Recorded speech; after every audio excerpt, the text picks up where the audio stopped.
जे भयो राम्रै भयो, भगवानको कृपाले भयो। राधे राधे सम्पूर्णमा। आज हजुरहरू सामु एउटा सानो दृष्टान्त लिएर आएको छु। भिडियोलाई अन्तिमसम्म हेर्नुहोला। आजको दृष्टान्त राजा अनि मन्त्रीको। एक दिन राजा, मन्त्री अनि सेनाहरूले शहीद भएर जङ्गलतर्फ जान लागे शिकारका निमित्त। शिकार गर्ने क्रममा राजाको औँला काटियो।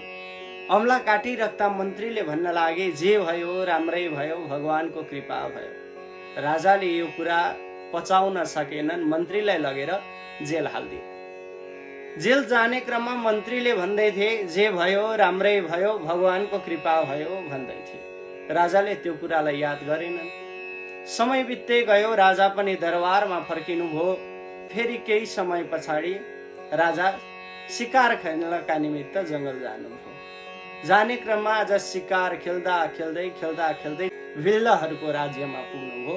भिल्लले प्रतिज्ञा गरेका थिए भगवानको सामु कि हे प्रभु, मेरो घरमा सन्तान भयो भने म मनुष्यको बलि दिन्छु भनेर प्रतिज्ञा गरेका थिए। सन्तान भयो, सन्तान भइसकेपछि अब बलि दिनु पर्यो। कसलाई खोज्ने? जङ्गलमा विचरण गर्दै जाने क्रममा त्यसै राजालाई देखे जुन राजाको औँला काटिएको थियो। लिएर गए। अब पण्डितजीको आगमन भयो। बलि दिनका निमित्त त यज्ञ अधिकारीहरू त गर्नु पर्यो। पण्डितजीको आगमन भयो। कसको बलि दिने हो, अगाडि ल्याऊ भनेर पण्डितजीले भन्दा पण्डितजीको नजर गयो त्यो राजाको औँलामा, जो खण्डित थियो। बलिका निमित्त यज्ञ थिएन। खण्डित बलि भगवानले कहिले पनि, देवीले कहिले पनि स्वीकार गर्नु हुँदैन। ती राजालाई फर्काइदिए। राजाले बाटोमा आउने क्रममा सोच्न लाग्नुभयो, ओहो, मन्त्रीले भनिराखेको वाक्य त आज सिद्ध भयो। जे भयो राम्रै भयो, भगवानको कृपा भयो भन्दै थिए।